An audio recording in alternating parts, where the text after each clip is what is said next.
Hello, everyone, and welcome to today's webinar, Strategic Use of Outside Counsel.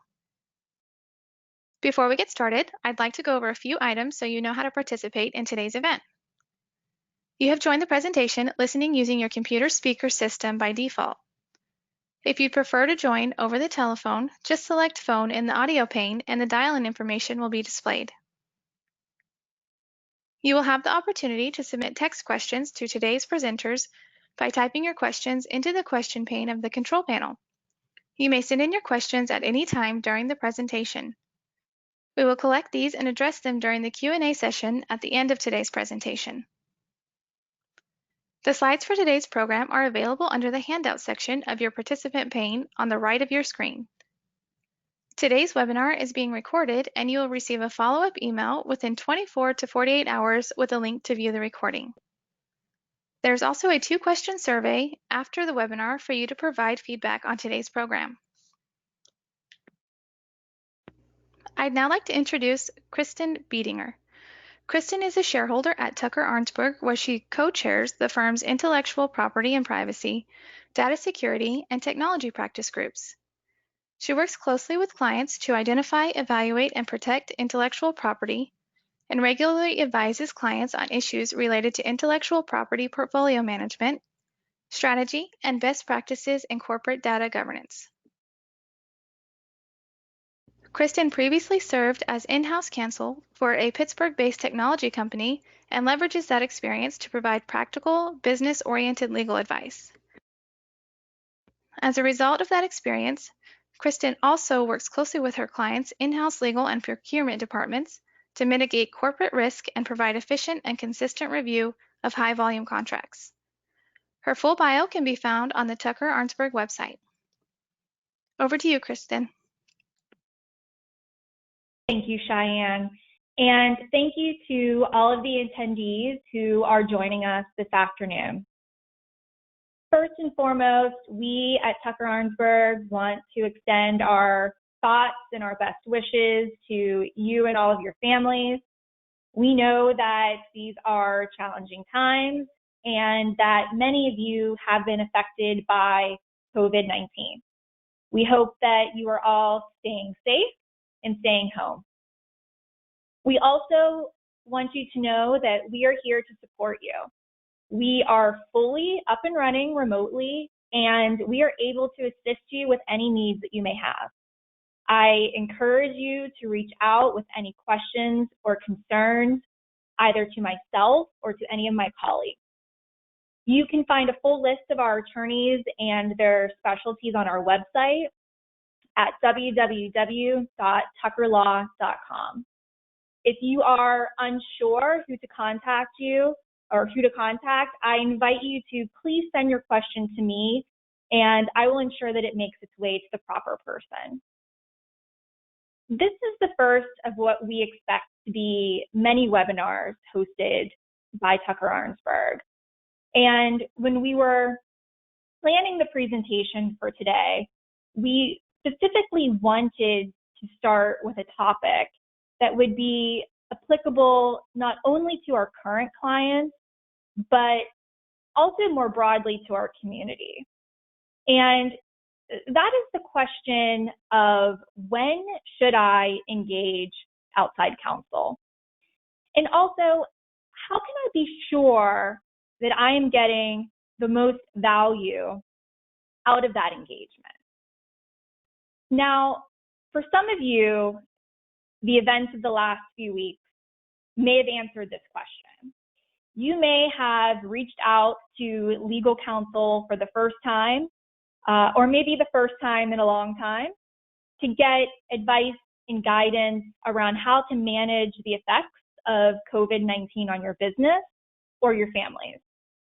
And this type of emergency response is a really good example of when an organization should absolutely reach out to outside counsel. As a firm who has lawyers with a wide range of different specialties, we're able to assist on a host of different issues. So looking to the effect of COVID-19 our lawyers are able to answer questions on employment law, benefits, real estate, contractual obligations, and a number of others. And we can be that one-stop shop for you to get answers to all of your different questions and avoid needing to contact a number of different offices for all the different questions that you may have. This is a dynamic situation, and we can provide guidance on how new rules are being interpreted and actively assist you in providing guidance or seeking exemptions to these rules if applicable. So again, I encourage you to please reach out to us. We are here to be your partner in this, and we're here to put your organization in the best possible position it can be in now, and also to help you when we all come out of this on the other side. So as you can expect, we often receive calls from our clients when a particular event has already taken place. So maybe a key employee has left the organization, or you learn of a breach of sensitive information, or maybe there has been a letter of intent that has been signed to sell the business. And at that point, we are really in a position where we're being reactive. So the facts are already fixed, and we may or may not be able to go back and clean up what has happened historically. When we're in a reactive position, we may also have little control over the cost and the expense that it may take to respond to a given situation.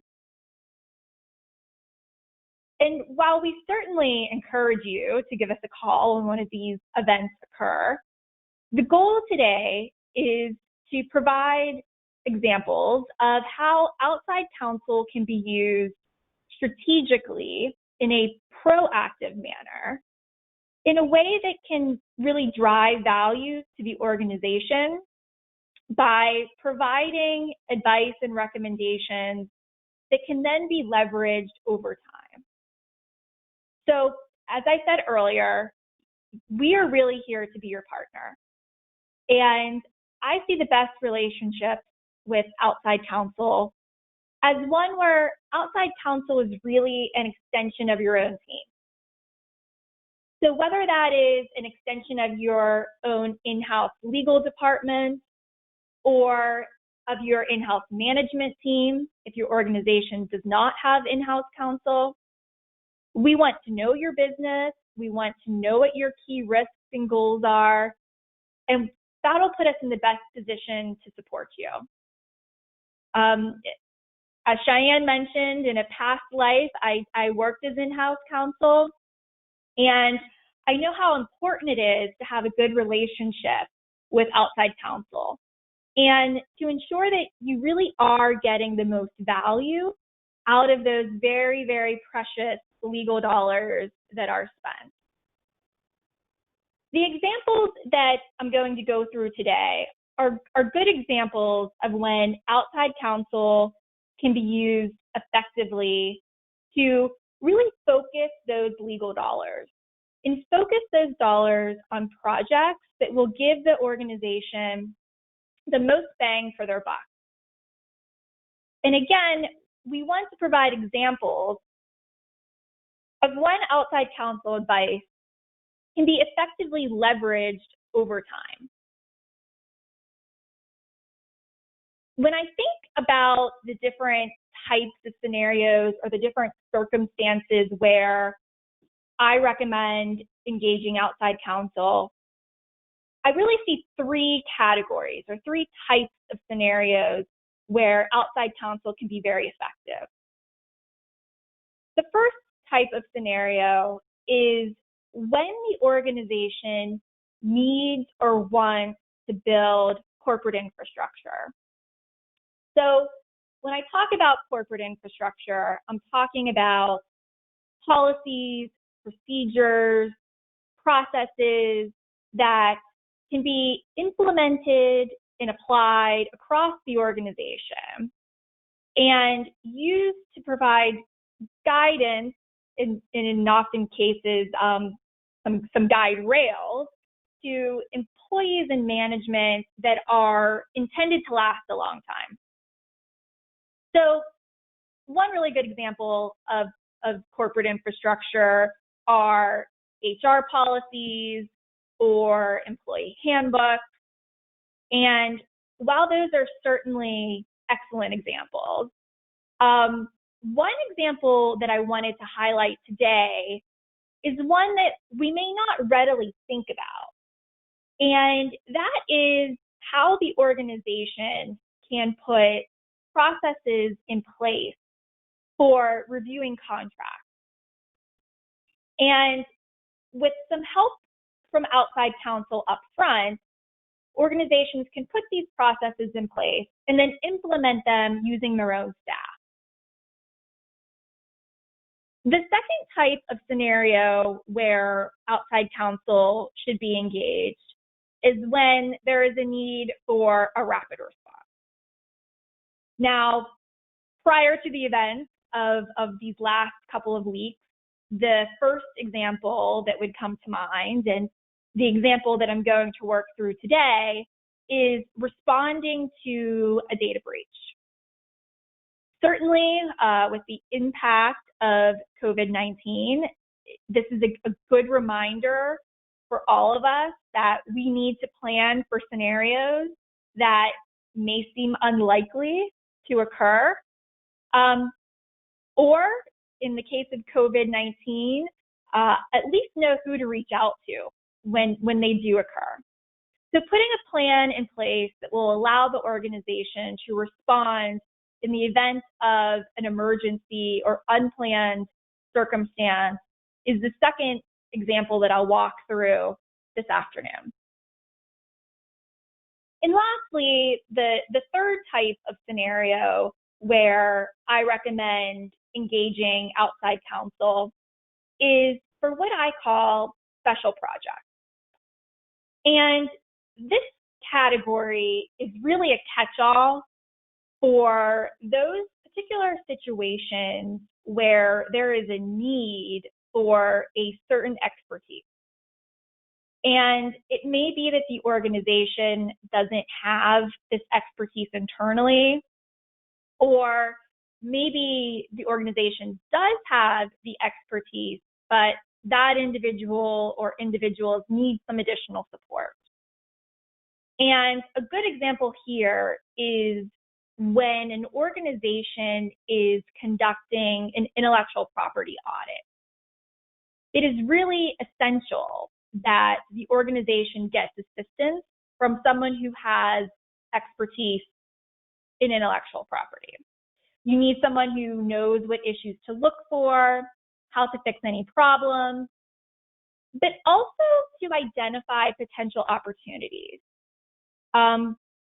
Engaging outside counsel that has experience in this field will help the organization not only identify risks, but also identify potential opportunities that may otherwise be missed.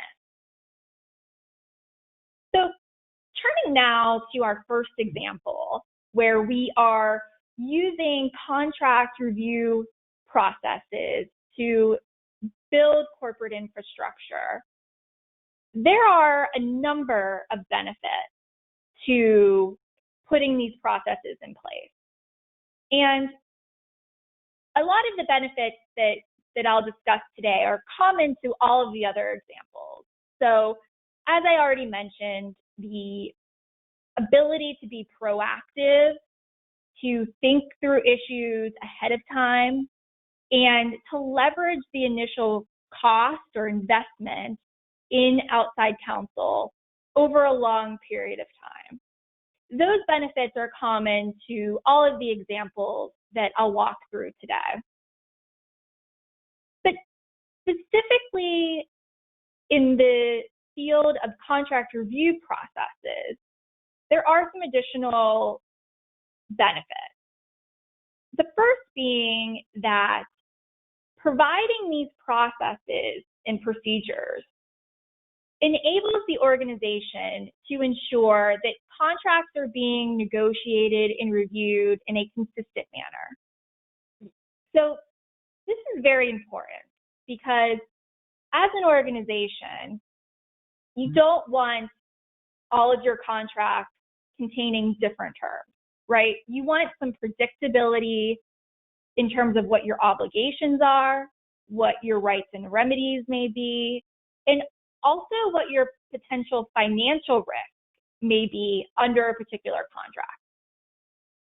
So the more consistency we can have in the negotiation of those contracts, the more predictable the results are going to be in the event of a dispute or in the event those contracts terminate. The second benefit is that this is one way where organizations can really empower their employees to work on projects independently, but also give them the confidence that there are going to be clues and signals and gatekeeping in place where they'll know when they can ask for help or when they should ask for help. So this empowers employees to work independently and confidently, but it also ensures that those critical questions that should be escalated to management are escalated to management. And that it also ensures that management is really only dealing with the review of those critical issues. So management doesn't have to review every term in a contract. They just need to review those terms that have been escalated by the employee. The first step in putting these processes in place is to take a look at the type of contract the organization is negotiating most often. So I know for a lot of the clients that I work with, this is going to be a master service agreement. You might have independent contractor agreements, non-disclosure agreements. What are those agreements that on a daily or a weekly basis you're interacting with most often? And then think through, in an ideal, perfect world, what positions the organization would want to take with respect to key contract terms. So this is really your wish list in terms of payment, IP rights, warranties, indemnification, limit of liability, or any other terms that are important to finance or sales or legal.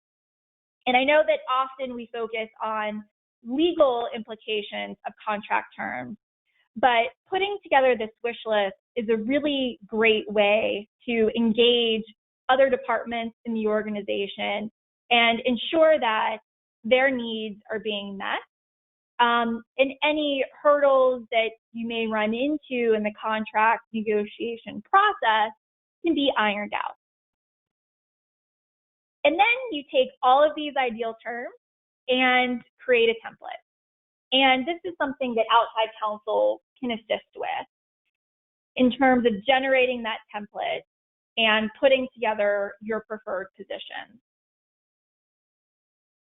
After you have a template, outside counsel can help an organization work through what common issues come up during negotiation. So are there certain terms that customers always push back on? Do they always require a certain termination right? Are they looking maybe for certain amounts of insurance coverage? I know that there are certain agreements that come across my desk and I can predict what issues the other side has raised because a lot of them are the same in every contract. And once we have this list of common issues, outside counsel can help in thinking through okay, if we can't have our preferred position, what fallback or compromise positions could the company be comfortable offering as a compromise? And I know myself and many of my colleagues who work on commercial transactions, we all have our own bag of tricks and our own fallback positions and fallbacks to the fallbacks that we've used in other cases and have seen work for certain types of industries. So using outside counsel to gauge appropriate fallback positions, what might be standard in the industry, or things that have worked in the past can be really helpful in terms of thinking through alternate language. When we have all of those fallback positions, we can then create a contract playbook. So this is a tangible document that will detail the organization's preferred default position, the alternative language, and then also provide guidance to employees about these provisions, what they mean, why they're important, and at what point should the employee escalate an issue to management. Providing training to employees on the handbook is also really important. And again, this enables the employees to really understand the terms of the contract and why they are important. And the more they understand the various terms in the company's position, the more effective they are going to be on their own when they are working through these issues with the other side. Once this process in place, and I've seen this happen, it tends to run pretty seamlessly, and I think it's very effective. And it reserves those times when outside counsel has to be engaged for revision or questions to when there's maybe a change in the law, or what I've seen happen in a few cases is that what maybe initially started as a fallback position comes up so commonly, and the organization knows that you're going to get there eventually anyways. So the fallback position now becomes the default. And that can really help in cutting down the time frame for negotiating contracts as well. Because if we know we're going to get to a certain result, in some cases, it may make sense to just start there. So again, using outside counsel to put these processes in place, generating a template, and then generating that playbook that contains some fallback positions and some commentary and explanations and alerts where the employee knows at what point an issue should be escalated, I've seen be very effective with the clients that I've helped put those processes in place. So the second type of scenario that we're going to work through this afternoon is planning for a rapid response. So clearly the biggest benefit here is that when a critical event happens, the organization has a clear plan in place that can be executed quickly, effectively, and enable the organization to respond.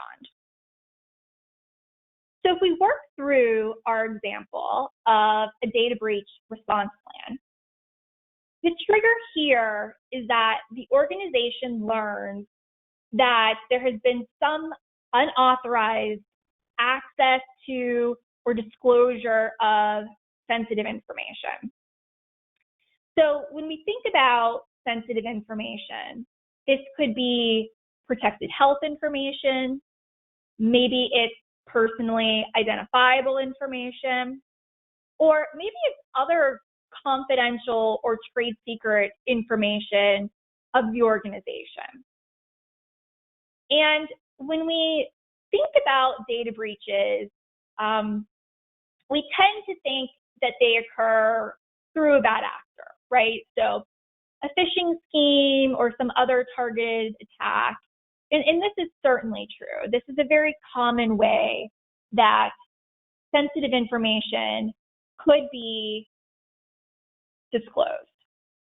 And unfortunately, bad actors are opportunists, and they tend to take advantage of an already bad situation.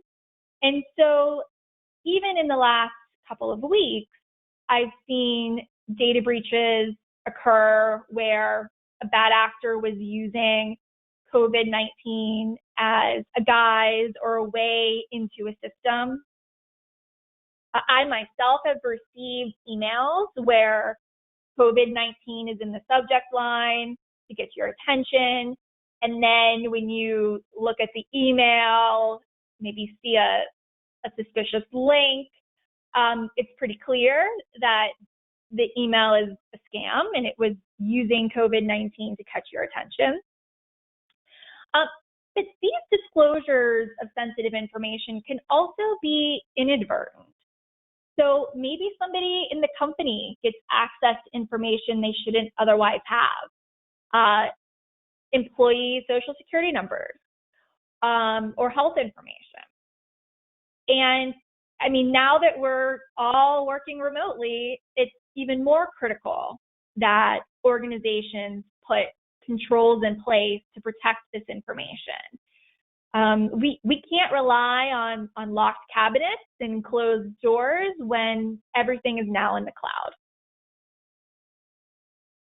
So organizations do need to have a response plan in place that details what steps an organization is going to take and who is going to be involved, who is going to be a member of that response team if a breach does occur.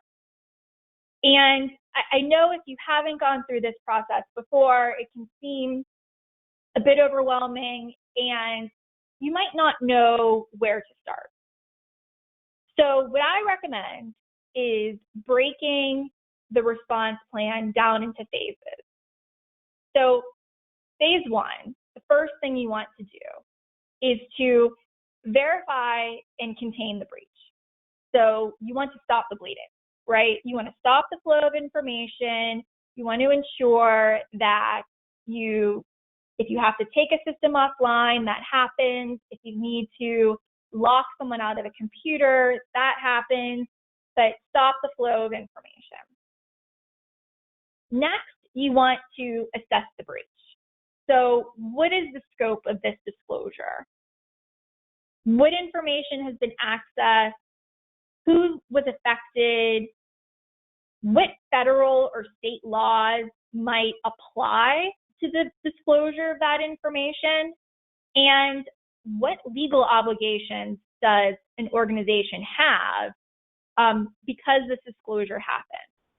So in this phase in particular, outside counsel can be very effective in terms of looking at federal and state law and determining whether or not an organization has certain notification requirements. And I mean, we have 50 states and we have 50 different data breach laws. So if your organization has a breach that affects individuals in multiple states, and this has happened, and I've assisted our clients where maybe they have a breach and individuals in 15 different states are affected. Each of those 15 states are going to have a slightly different data breach law. They're going to require a slightly different type of notification, and they're going to require that notification be sent to the individual, maybe to an attorney general office. They're all going to have their own set of requirements. So this is an area where the organization is in the midst of dealing with this data breach. It's best to hand multi-state review of data law off to outside counsel.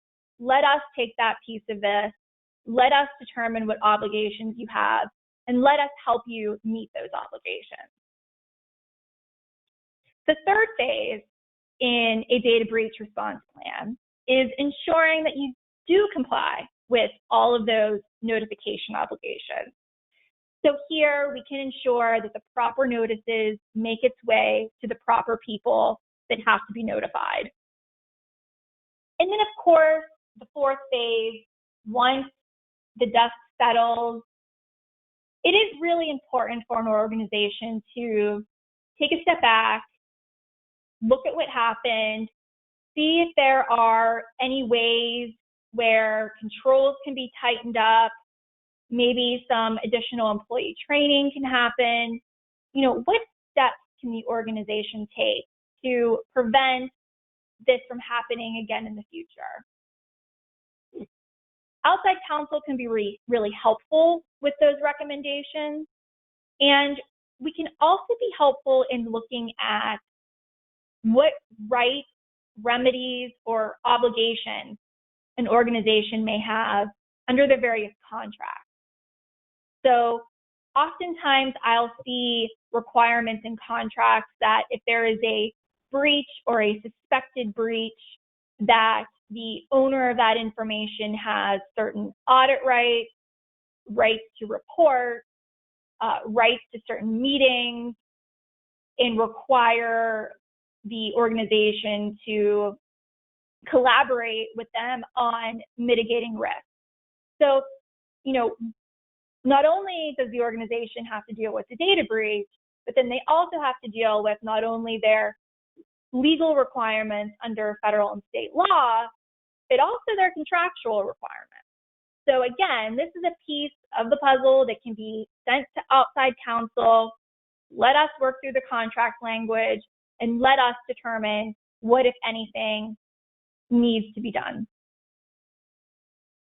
So a response plan is great, and it's important, it's effective, and you should have it. But a response plan really is only half the battle.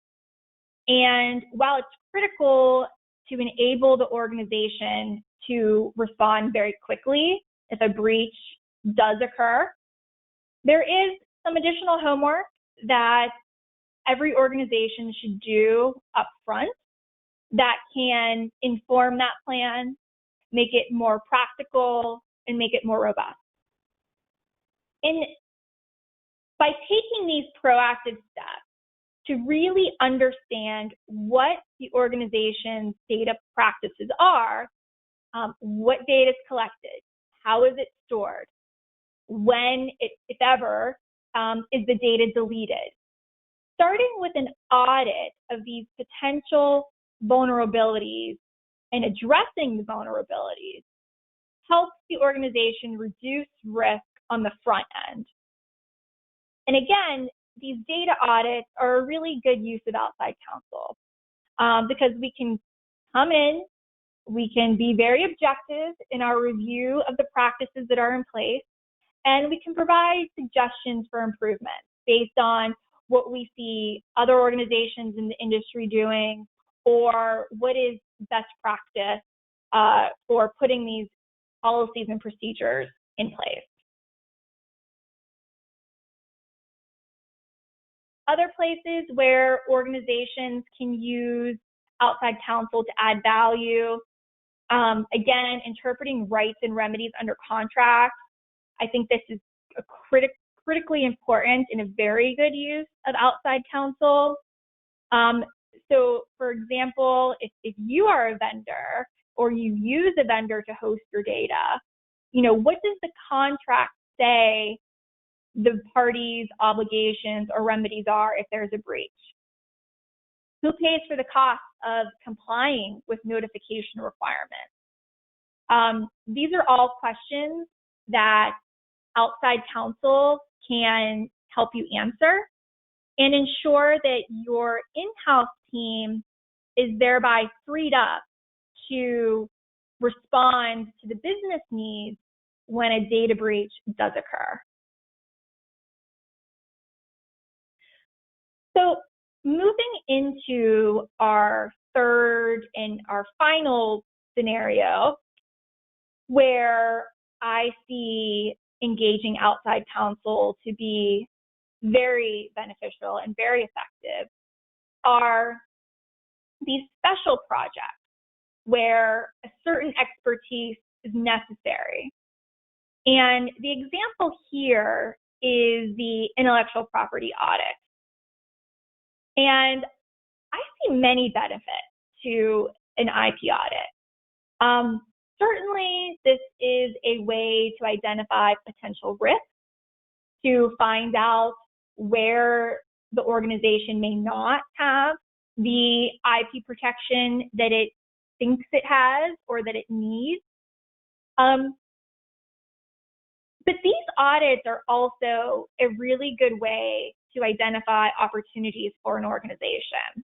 And I know that I talk about reducing risk a lot, and that is very important, a big part of outside counsel's job. But we're also here to help identify opportunity. And we can help position a company for growth or sale.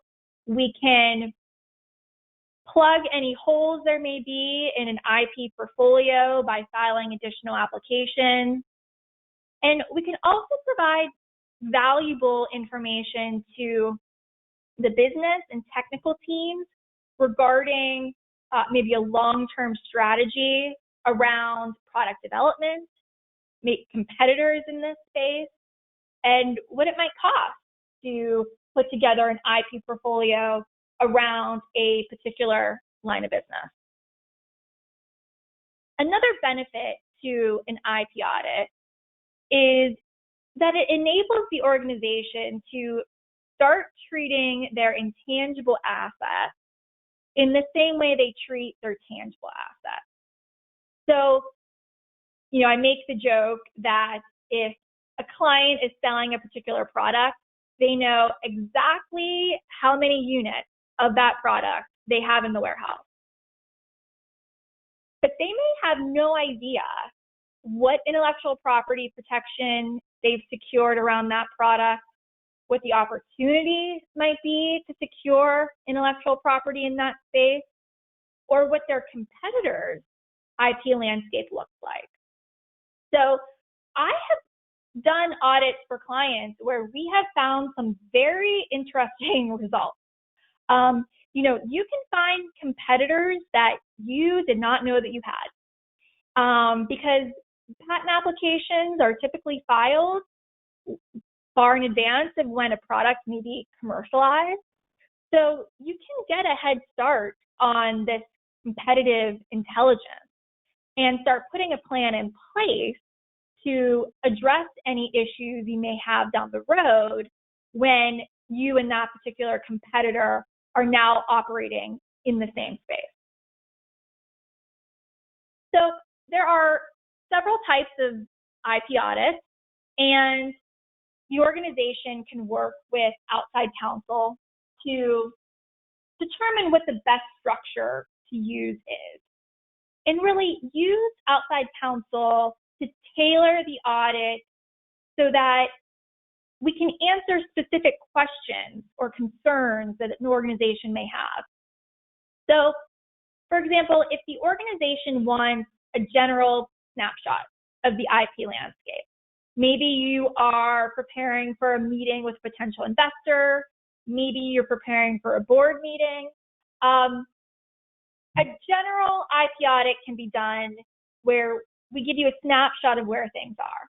So it's going to be a very broad overview, but it's going to be pretty superficial. So it's not going to go deep into any particular issue. It's really there to give you a sense of where things are. There may be specific business questions or maybe a specific event that triggers a need for a more focused or targeted IP audit. So, for example, the organization may be considering a new line of business, and maybe it wants to know what IP its competitors have filed, or what the risk would be if they start operating in this new space. Maybe a key employee, one of your lead engineers, has given notice they're going to leave the company. What IP have they generated while they were employed? And do you have all of the proper assignments or declarations or other paperwork that you would need that inventor to sign off on before they leave the company? These audits are going to be specific to either a particular technology or to answer a specific business question. And so these audits are not going to be very broad, but they are going to be very deep. So you can get a very good detailed analysis of a particular issue. So the key in any successful audit is to work closely with outside counsel at the start to clearly define a budget. It's always very important. We need to know what budget is available for the audit so that we can balance what we can achieve for those dollars. We also want to know, what questions are you trying to answer? What prompted the audit? And what goals do you have for this information? What do you want to find out? And also, who is the intended audience for any audit report or findings? We want to make sure that the findings are presented in a format that is best suited for the audience. So a report could look very different. For example, if it's going to the president of the company, where we're going to focus on business risk and business opportunity, but the report's going to be very different if this is something that's going to go to the head of engineering, right? We're going to be more technical. Or a business lead. We're going to be more focused on competitors or opportunities.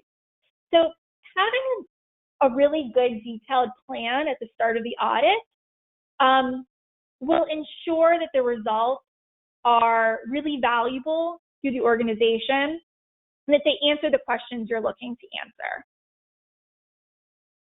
So next, working with outside counsel to identify the applicable assets. So this is another area where it's critical to have someone with experience in intellectual property who knows the different type of assets that could be relevant. So these assets could be traditional intellectual property, it could be data, but it could also be contracts. Again, contracts are one area that often get overlooked, but outside counsel can be very effective in reviewing and reporting back to the organization what rights or obligations they may have. So when we think about traditional intellectual property assets, we're thinking about patents, and trademarks, copyrights, and trade secrets. And often the issues and the questions with traditional intellectual property relate to ownership, right? Do we actually own what we think we own? Do we have software that maybe was developed by an independent contractor? And if so, do we have an assignment from that independent contractor of all of their rights to that software to make sure that we actually own it? But other issues that I think are very interesting when auditing traditional intellectual property have provided very valuable business information. So for example, when we think about maintenance fees for US patents or annuities if an organization has foreign patent applications that are pending, these maintenance fees can run an organization thousands or tens of thousands of dollars per year just to keep them alive. And if we take a critical look at what maintenance fees we're paying and what technology or products those patents relate to, we can make a determination as to whether or not the organization thinks it's worth continuing to pay that money. And if not, we should not be automatically paying those fees. There should always be an analysis in a question, because if we can free up some of that money, stop paying those maintenance fees, that could be a lot of money that the organization can then use to fund new projects or secure intellectual property around more valuable technology. As patents get older, they could relate to technology that the company doesn't even use anymore or is outdated. So in those situations, I've seen clients be able to save a significant amount of money by eliminating those maintenance fees and shifting those dollars to technology that is critical today, that we want to protect today. And that's a great way when you are looking through your legal budget, where you might be able to free up some dollars. Another type of asset that is important to consider in an IP audit is data or databases that the organization may maintain. Looking beyond traditional IP assets, data is the new currency. And it's really important that we always consider it as a very valuable, intangible asset, even though it doesn't fit into one of the traditional categories of intellectual property. So, are the IP assets part of a contract? Are they granted or restricted? Is there any restriction on the terms of a license? For example, if an organization is granting a license to its intellectual property, what rights could it be giving up? Could it be hurting its own ability to use that technology, which is possible? Or conversely, if the organization relies on a license of intellectual property from a third party to support a product or a service, is that license broad enough to support the activities that the organization is undertaking or planning? So, again, the importance of looking at these contract terms are a really good use of outside counsel, because things change over time. And, it's a good idea to maybe dust off that software license that you've signed 5 or 10 years ago, give it to outside counsel, and let's ensure that the scope of that license agreement still meets the expectations of the organization. And if we need to make edits, we can help you do that as well. So again, wrapping up this third category and third summary of when to engage outside counsel. Outside counsel can really help organizations find IP assets where they didn't know they had them. I'm often put in this position where a client does not realize the intellectual property they have and the opportunities they may have to protect and leverage that IP. So engaging outside counsel that has an expertise in this area can identify that intellectual property and then help you take the steps you need to protect it and leverage it, whether that's through license, commercialization, sale, or even to drive up the value of the organization as a whole if you ever are looking to sell the business. And obviously, I'm providing a very broad overview here, but it's important to remember that these audits can be very tailored and they can be very specific to answer questions that an organization may have. And they can be very valuable in long-term planning, assisting with a product development roadmap, ensuring that the IP portfolio and product development is running on a parallel path and that we aren't diverging anywhere in the process. And it provides for checkpoints for the organization. Where are we spending money now, and where should we be spending money in the future? So a great tool that organizations can use that has clear benefits not only to the legal department, but to management, the technology team, engineering, and the business leads that are out there commercializing, selling, and promoting the product or the service. So a couple of takeaways. Again, I would encourage you to create a wish list of projects for outside counsel and see what you can do maybe in this year or plan for next year. We are here to be your partner, and we can help you create that list and prioritize it. I know sometimes it feels like the to-do list is never ending, and I know that it's not possible to tackle every task all at one time, but engaging outside counsel can help you prioritize that list. We can tell you if there are critical issues that need to be addressed now, either because they're creating risk to the organization or because, particularly in the intellectual property space, there might be certain timing requirements under law that if you are unaware of or don't meet, you may be forfeiting your right to protect that intellectual property. So with that, I would just encourage you to, again, reach out to outside counsel. We can help you strategize how to get the most value for your legal dollars and be a good partner to your organization for the long term.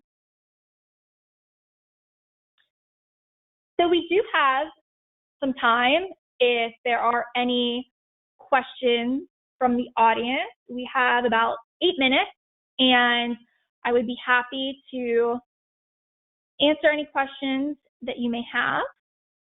Let me see. I think I see a couple coming through here. Okay, let me take this one.